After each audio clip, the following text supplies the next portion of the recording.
Samsung vient de nous montrer une fois de plus que c'est une marque pionnière dans le domaine des smartphones. En 2017, c'était les premiers à nous proposer des téléphones avec des écrans jusqu'au bord, avec la gamme Galaxy S8. En 2019, ça a été les premiers à nous présenter des téléphones pliables avec les Galaxy Fold. En 2024, l'intelligence artificielle est complètement intégrée à la gamme Samsung Galaxy avec Galaxy AI, une intelligence artificielle qui est complètement intégrée sans besoin d'applications tierces. Et aujourd'hui, ils ont annoncé les nouveaux Samsung Galaxy S25, S25 Plus et S25 Ultra. J'ai pu mettre la main dessus en avant-première et je vais vous montrer pourquoi, selon moi, ça va complètement changer la façon dont on va utiliser nos smartphones dans le futur.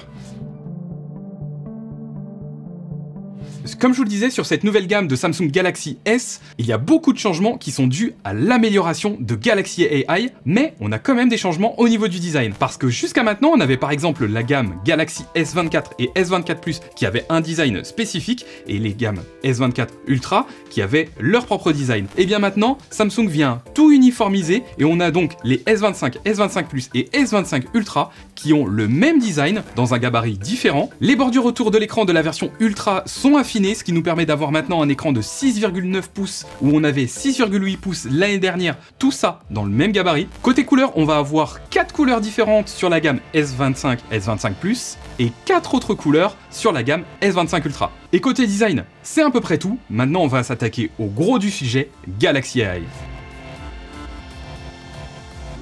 Alors Galaxy AI, c'est pas tout nouveau parce que ça a été annoncé par Samsung l'année dernière. C'est leur système d'intelligence artificielle intégré au smartphone qui fonctionne de manière indépendante, c'est-à-dire qu'on n'a pas besoin d'installer d'applications spécifiques et on n'a pas forcément besoin d'accéder à des services tierces. On a possibilité directement dans le téléphone de choisir si on veut que tout soit traité directement dans le téléphone ou si on accepte de faire appel à des services tierces. Mais jusqu'à maintenant, on avait besoin de faire les actions plutôt manuellement, mais cette année, ce que Samsung annonce, c'est que de plus en plus, les actions vont être faites intelligemment et directement dans le smartphone. C'est par exemple le cas avec la fonctionnalité Now Brief. Avec cette fonctionnalité, le téléphone va s'entraîner à savoir exactement ce qu'on fait au quotidien. Par exemple, si tous les matins, on vient vérifier la météo et puis regarder notre score d'énergie de la veille, eh bien, automatiquement, Now Brief va nous l'afficher pour pouvoir consulter notre météo et le score d'énergie automatiquement sans avoir à switcher dans les applications. Cette fonctionnalité, on peut y avoir accès soit via le petit widget qui s'affiche sur l'écran, soit en glissant vers la gauche, et là il y a l'icône Now Brief qui ouvre le même menu et qui donne accès à tous ces raccourcis. Et ça donc ça va évoluer au cours de la journée. Le matin on aura un certain brief. Si pendant la journée on a par exemple un vol, à ce moment-là il y aura la carte d'embarquement qui va apparaître, et le soir on aura nos petits rituels du soir qui vont automatiquement s'afficher au même endroit. Autre nouveauté qui elle va nous permettre d'afficher des activités en temps réel, c'est la fonctionnalité Now Bar qui, lorsque l'écran est verrouillé, va nous afficher donc les activités. Par exemple, le GPS si on en a un qui est lancé, le score d'un match, ou bien un minuteur. On peut glisser vers le haut pour switcher entre les différentes activités et cliquer dessus pour ouvrir l'application qui va avec. C'est clairement une nouveauté qui nous rappelle Live Activities qui est disponible depuis un moment maintenant sur iPhone, et c'est vraiment super pratique pour avoir un suivi en temps réel d'une application sans avoir à l'ouvrir. La fonction Entourer pour chercher, elle est toujours disponible, elle vient encore s'améliorer. Donc Entourer pour chercher, ça permet de figer l'écran à un moment donné, d'entourer ce qu'on voit à l'écran. Alors ça fonctionne aussi bien sur une photo qu'on est en train de faire ou quelque chose qu'on voit sur une page web, et ça va rechercher sur internet et ça trouve le résultat. Mais ça fonctionne aussi pour pouvoir fredonner une chanson. Et ça, c'est pas assez connu. On a possibilité donc de fredonner, ça va retrouver du coup la musique qui est liée. Alors ça, je vous en ai épargné, je vous en ai pas fait la démo. En revanche, effectivement, s'il y a du contenu à l'écran, là vous pouvez directement cliquer. Si c'est une adresse, ça va proposer de l'ouvrir sur Google Maps. Si c'est un lien vers un site web, on pourra donc ouvrir le site web. Et ça fonctionne aussi pour les mails, etc. Samsung a présenté une autre fonctionnalité qui est très intéressante et qui permet, d'après leur dire, de pouvoir communiquer avec le smartphone comme on y communiquerait avec un ami. Et ça, en fait, ça va permettre de pouvoir faire des actions complètes juste avec une seule requête. Alors, j'ai pas pu vous en faire la démonstration parce que à partir d'aujourd'hui, ça va être disponible en anglais et ça sera disponible en français à partir du 7 février. Et au moment où j'ai tourné cette vidéo, c'était tout simplement pas encore disponible. En tout cas, dans la démonstration qu'on m'a faite, on a dit tout simplement au téléphone, trouve-moi un restaurant italien végétarien à moins de 15 minutes de chez moi et partage ça à Léna. Et là, le téléphone a pu te faire tout ça automatiquement. Alors qu'il faut trouver un restaurant italien, vérifier s'il est végétarien, vérifier s'il est à moins de 15 minutes de la position à laquelle je me trouve actuellement, et ensuite trouver Léna dans mon répertoire pour lui envoyer un message avec toutes ces informations. Et ça a fonctionné en quelques secondes. L'autre démonstration qu'on m'a citée, c'est par exemple de dire « Trouve-moi tous les matchs de telle équipe » et tu les rajoutes dans mon calendrier. À ce moment-là, il faut aller sur internet, trouver toutes les dates et les enregistrer normalement une par une dans le calendrier. Là, pareil, en quelques secondes, ça se fait automatiquement, alors que vraiment, ça nous aurait pris des heures. Alors, pour que ça fonctionne, il faut que les applications soient compatibles. Actuellement, toutes les applications de la suite Google sont compatibles. La plupart des applications Samsung aussi. Et en application tierce, il y a pour le moment WhatsApp et Spotify qui sont pris en charge. Et par la suite, les développeurs pourront rendre leur application compatible. Alors ça, je trouve que ça ouvre vraiment à une nouvelle utilisation du téléphone. C'est bien sûr le temps qu'on prenne l'habitude, mais une fois qu'on sera habitué à se dire on peut tout simplement essayer de le dire au smartphone, et ben je pense que ça va être un vrai gain de temps. Pour l'instant, je pense qu'on n'a pas l'habitude de le faire, mais dans le futur, c'est là où ça va venir à changer, c'est qu'on va avoir de plus en plus l'habitude de demander la chose plutôt que manuellement aller rechercher où est-ce qu'il faut le faire et comment il faut le faire. Et justement, à ce sujet-là, il y a une autre amélioration qui a été faite dans les réglages du Samsung. On a maintenant la possibilité de citer dans un français normal quelque chose qu'on veut faire pour retrouver le menu. J'ai pas tourné de plan là-dessus, mais on a possibilité de dire voilà, j'ai besoin d'envoyer l'image de mon téléphone sur ma télé et à ce moment-là, le menu va s'afficher, on n'aura plus qu'à activer la fonctionnalité.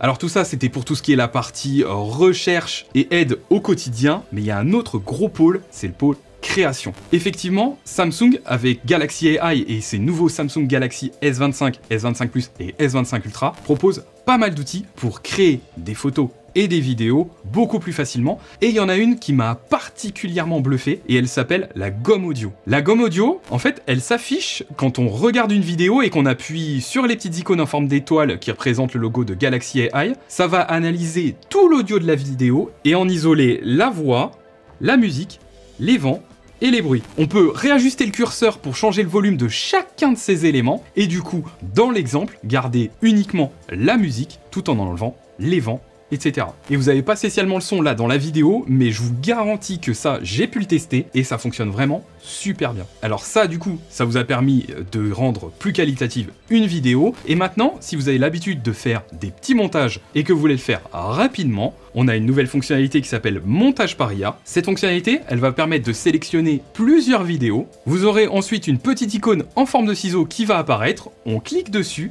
À ce moment-là, l'intelligence artificielle va vérifier les moments les plus importants de chacune des vidéos, les isoler. On peut choisir la durée de la vidéo finale et la vidéo va être générée automatiquement. Et on voit bien ici que l'intelligence artificielle a bien su isoler les bons moments pour cette vidéo. On n'a plus qu'à l'exporter et c'est terminé. Alors ça vous permet d'avoir de belles vidéos, mais pour ce qui est de vos photos, parfois, il arrive que certaines photos soient ratées parce qu'il y ait une personne qui ait les yeux fermés ou qui ne sourit pas forcément au moment de la photo. Et bien avec la nouvelle fonctionnalité meilleure pose, chaque photo va être analysée et puis suggérer sur chacun des visages une meilleure pose. Exemple ici, je peux choisir le visage ici qui avait les yeux fermés, choisir parmi d'autres poses pour ce visage, je la sélectionne, je peux répéter ça sur les autres visages, et j'ai ensuite une photo finale avec chacune des personnes qui a la pose parfaite. Alors pour ça, Samsung va venir s'appuyer sur les photos animées et prendre en fait finalement des extraits des quelques secondes avant et après la photo pour pouvoir l'intégrer donc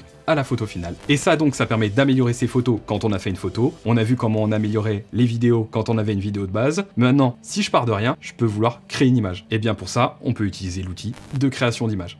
Alors il y a plusieurs façons de créer une image avec Samsung et Galaxy AI. On a soit possibilité de générer une image depuis une autre image, soit une image plus un prompt, soit en promptant juste une image, c'est-à-dire en donnant une description pour avoir un rendu final. Moi, c'est avec ça que j'ai fait la démonstration. Et pour vous donner un ordre de comparaison avec Image Playground qui sera disponible d'ici avril en France avec Apple Intelligence côté Apple, j'ai choisi de générer l'image d'un dinosaure qui mange un burger. Donc chez Samsung, on a possibilité de le générer dans différents styles. On a donc un style aquarelle, illustration, pop art, esquisse, cartoon 3D ou peinture à l'huile. Et voilà, je vous mets côte à côte ce que ça donne d'un côté avec Samsung Galaxy AI et de l'autre côté avec Apple Intelligence pour le même prompt. Et comme avec Apple Intelligence, on a aussi possibilité de générer des stickers pour pouvoir les utiliser dans les conversations. Même chose ici, je choisis la description de mon stickers, Galaxy Eye le génère et je peux maintenant l'envoyer dans une conversation. Et voilà ce que ça donne côté Samsung avec Galaxy Eye et côté Apple avec Apple Intelligence. On peut donc maintenant générer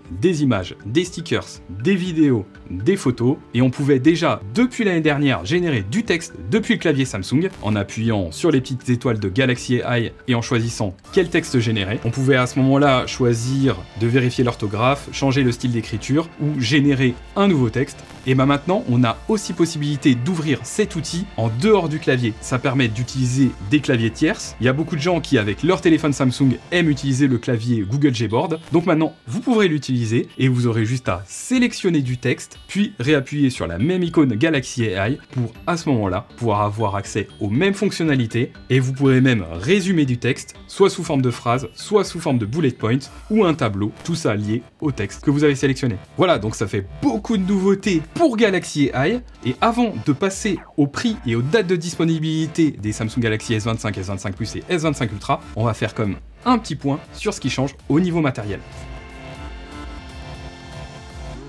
Côté photo et vidéo, les S25 Ultra auront 4 capteurs, dont un capteur principal de 200 mégapixels, un ultra grand angle de 50 mégapixels, avec une ouverture à f.9 qui permet de capter beaucoup plus de luminosité la nuit, un téléobjectif x3 et un téléobjectif x5 qui leur permettent un zoom numérique jusqu'à x100. Vous l'avez vu, j'ai testé, et tout ça couplé avec l'intelligence artificielle qui permet de remettre les textes et les textures moins pixelisés. On arrive certes un peu difficilement, mais quand même à distinguer du texte, alors que pourtant la photo a été faite de très loin. En sachant que les 3 modèles permettent maintenant de filmer en log et en HDR 10 bits, et qu'il y a eu des grosses améliorations de fait sur le switch entre les différents objectifs. Maintenant, quand on vient à zoomer et dézoomer pendant une vidéo, on a beaucoup moins l'effet de transition entre les différents capteurs. Les 3 modèles aussi, que ce soit les S25, S25 Plus ou S25 Ultra, ont le même processeur pour la première fois, et c'est tout simplement le meilleur processeur Android disponible sur le marché, le Snapdragon 8 Elite, qui sera accompagné de 12 Go de RAM. Pour les batteries, les Samsung Galaxy S25 auront une batterie de 4000 mAh capable d'une charge de 25 watts, les S25 Plus une batterie de 4900 mAh avec une charge de 45 watts, et les Samsung Galaxy S25 Ultra 5000 mAh 45 watts.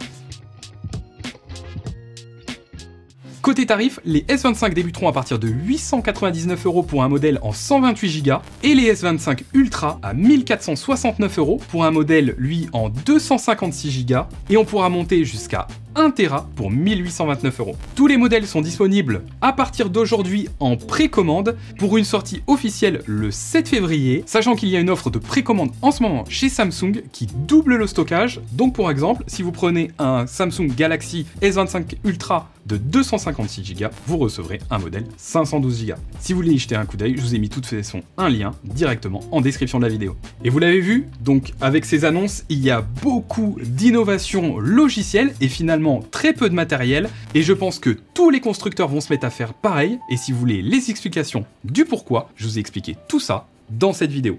Donc on se retrouve là-bas.